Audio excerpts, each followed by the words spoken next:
Hello my friends who listen to Ebird Online, and delusion is reigning supreme today. Yes, that's right, we're going to talk about, well, I want to say Ben and Mahogany, but at this point, I'm just going to say Ben, and whoever the F he's been texting for the last 3 months.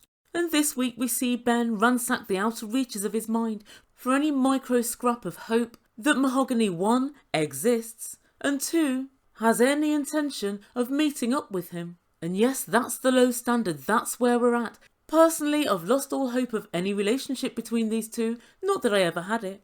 But it's actually doubtful that she's ever even going to meet up with him. And I think if she does, it will only be under undue pressure from the production team. And guys, this week Ben pulls a classic David. And as delusional as David was, I will say one thing for him. He had actually video chatted with Lana. He at least knew for definite that she even existed. But guys, before we get into all of this craziness, I just want to say a massive thank you to everyone who's subscribed to my channel thus far. And another thank you to all of those who have made the comment section so lit. I really enjoy reading and replying to your comments, so thanks guys. But if you've yet to do so, please consider subscribing and also smash the like button if you enjoy my content. Right, so without further ado, I give you Ben and Mahogany the friendly ghost.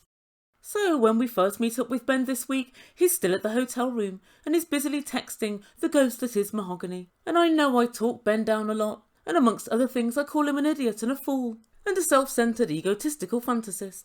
But there's one thing Ben's really good at, and that's multitasking. Why, he can look pathetic and deluded whilst messaging and texting, also whilst being a national embarrassment, and all of those three whilst pouring shame on his kids and ex-wife. And I've got to say, it really is some talent. There aren't many around that could pull all of that off. And so Ben decides to go and work off a bit of steam at the gym. Guys, he's got to achieve a vest shot and a topless shot on every single episode, otherwise he's in fear of spontaneously combusting. But it's when he returns back to his room that Ben really surprises me. Once more, he decides to pull out the tween from Minnesota.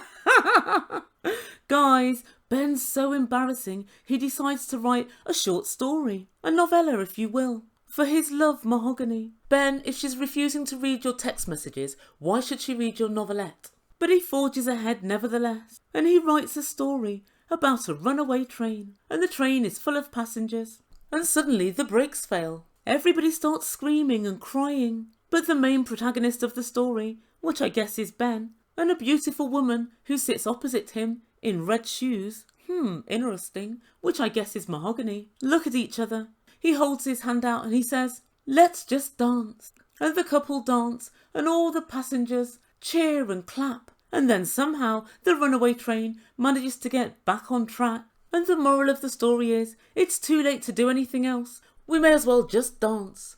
Oh really, Ben? Guys, I've always wondered, but now we know why there was a murder on the Orient Express. I too have a story. There's a lovesick fool in a hotel room, with a film crew no less. The film crew, like his friends, his ex-wife, and his kids before him, inform him that he's being scammed by someone on the other end of the phone. But instead, like most normal people, of giving up the ghost and going home, this idiot, let's call him Ben, decides he's going to track down this scammer so that he can profess his love to her. He's decided it's too late to do anything else. The unfortunate problem is, Ben, that it's not too late. You should just go home. In order to save any small, thin, tiny remaining shreds of dignity you have. On the other hand, I guess, you can just dance with the producer. It will be the same result either way. Mahogany's not interested. And it's further proof, if ever we needed it, that Ben, the tween from Minnesota, has really lost it. Ben decides to confirm his idiocy with one of his friends. He calls his friend and lets him know that Mahogany was a no-show. His friend advised him to read the signals that are right before him. His friend says that there's definitely a chance that she may not be real. Oh my god, who cares? Even if she is completely real and she looks exactly as per her photos. She stood you up once already when you were 3 hours from catching a flight. And then again, right at the airport. You travelled to Peru anyway, and she blanked you upon arrival. Ben, it's this that's a sign from God. God is telling you she's not interested. Forget about her. Go home. But Ben won't listen to any reason. He simply sits there with a cult-like look on his face. He reminds us that he's connected with Mahogany on every level. He has a cerebral connection, an emotional connection, and a spiritual connection. Unfortunately, Ben, it's the internet connection that you need, and that ain't working so well. And next, he's going to do a David. He says he's going to San Bartolo, where she lives, and he's going to sit in a restaurant like a sado, while she stands him up yet again. He asks his friend for his prayers. I ask his friend that he prays for his wife, who gave him 4 kids and 24 years of her life. And after giving him all of this, he has the gall to say, I've never felt love like this before, and I've never had such a connection. How rude. Ben, even if you think it, there's no need to say it again and again, live on national TV. And then inexplicably, he lets us know he's only got 2 weeks in Peru, and he needs to make this count. 2 weeks! At the start of the episode you said you're going to give it 24 hours and see what happens. Nothing's happened in 24 hours, so you decide to give it another, 13 days. Does logic mean nothing to this man? And so next time we see him, Ben has doubled down on his decision to go to San Bartolo in a desperate bid to track Mahogany down. Ben calls her again from the hotel room, and yet again she blanks his call. He decides to text her and let her know he's on his way. I bet she'll be so happy. And then he gets into a taxi and asks the driver for a restaurant where he can turn up and wait for her to stand him up like the loser he is. And so the taxi driver tells him the name of a restaurant and Ben books in there, and then he texts Mahogany to let her know he's on his way to San Bartolo. And unbelievably, she texts him back. What does she say? She tells him San Bartolo is a long way from the capital Lima where he is. And guys, I looked this up on Google and it's about an hour and a half in a taxi. Oh, Mahogany, Ben knows how far it is. He's dipped into his kid's inheritance to pay for the taxi. But Ben's ecstatic that she didn't tell him to F off in the text, and nor did she say why she's completely blanking him. He said, because she didn't tell me to go away or to go home, it gives me a little bit of hope. He really doesn't need much. And he says once more that she's given him the taste of love that he's never ever had, all over text. What a talent she has. And so finally he arrives at the restaurant, and he orders a water. And I can't help but think he should have ordered tequila shots.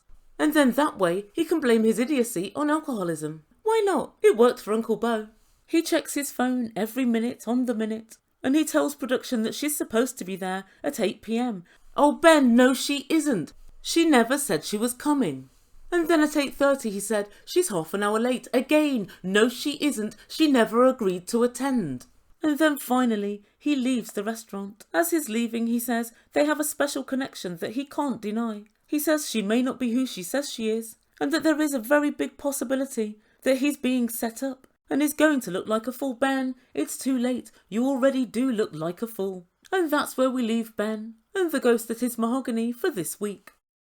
So what does the Ebird make from all of this? I think that Ben is extremely superficial, and I think the chance that he's potentially speaking to someone who's amazingly good looking and very young is so appealing to him that he just can't see straight. And remember, he told us in the first episode that one of his friends said, oh, why don't you try modelling? And he thought, well, it's a bit of extra money. Yeah, I think I will. And to start off with, I actually believe that story. But now when I think about it, I think it's something that he primed his body for and actively went after. Because I think he wanted to attract the kind of girls that he finds attractive, and that was his main way of doing it. How better to tout yourself than to say, oh, I'm a part-time model. And who can forget, again in the first episode, when he asked producers, what percentage do you think my body fat is? How much do you think I weigh? And when they said 203 pounds, he said, oh, I should be so lucky. And then lo and behold, he was 203 pounds. Yes, I think that's it. He's superficial at heart. Mahogany has given him just one text in 24 hours. And in that text she said, oh, you're really far away from where you want to come, i.e. from where I am. And you don't have to read between the lines to realise that she was saying, that's going to cost you a lot of money and you're coming a really far way. She was trying to get him not to come. Either that or she had designs on the taxi fare. Who knows? But it was more than obvious that she was not going to turn up. But Ben hoped against all hope that she would do so, and then he tries to frame it as if, oh, she stood me up yet again. Ben, she keeps on telling you that she's not coming, or in fact she keeps on ignoring you, and you create your own venues and your own dates to which she stands you up. She's never agreed. Just last week I texted Idris Elba to meet me at West Hampstead Library. The little idiot stood me up. We can all do that, Ben. It's exceedingly easy. And the second thing I think about Ben is that he's labouring now in the dark pit that is sunk cost. So he's figuring, I've put 3 months into this, I've told everyone about it, and I've spent money on her. £1,000 that we know of, but it wouldn't surprise me if it's more. And also on the 2 flights to Peru, and hotels and so on. And I think he figures, I may as well see it through now because I've lost so much thus far. Ben, you're just putting more effort and more money into something which will never be realised. With a sunk cost, you write off any money that you spent now and don't spend any more. For some reason he thinks if she turns up now, it will save him from looking stupid. Ben, you already look ridiculous. If she turns up, it will be because of duress from either yourself or production. And there have been a few rumours that Ben's been online saying this whole storyline was cooked up by production. And I wouldn't put it past TLC, that could well be true. But for some reason, I don't believe Ben would be involved in a story that was cooked up by production that would make him look so completely ridiculous and so deluded. I don't believe he'd get his ex-wife and kids involved in a story such as this. I think if it was cooked up, which it may well have been, he at least thought for some reason that Mahogany was actually interested in him and did actually want to meet him. Mahogany is a very young girl and she probably never thought it would go as far as it's gone. And now that it has, she's very worried about everything that Ben's going to expect from her. And finally, just on the subject of the fact that she's probably catfished him with her pictures, she responded to Ben's modelling pictures online. Now I think it's fair to suggest Ben's quite a good looking guy for his age and he's got a great body, but it's fair to suggest his modelling pictures are significantly at variance with his actual looks when you see him in the flesh. So it wouldn't be unfair to suggest they've both in a sense catfished one another in terms of looks. So guys, let me know what you think. Do you think Ben and production will track Mahogany down? Do you think TLC are involved in some way in this? Or do you think that Ben is now coming up with this because he looks so ridiculous, he wants to try and make out the whole thing was, just a game? Is he at this point just trying to save face? And do you think as I do, if Ben were going along with production, he wouldn't make himself look as ridiculous with the stories and so on as he does? Right, so please put your thoughts in comments down below and I'll get on with my next video. Please don't forget to subscribe to my channel.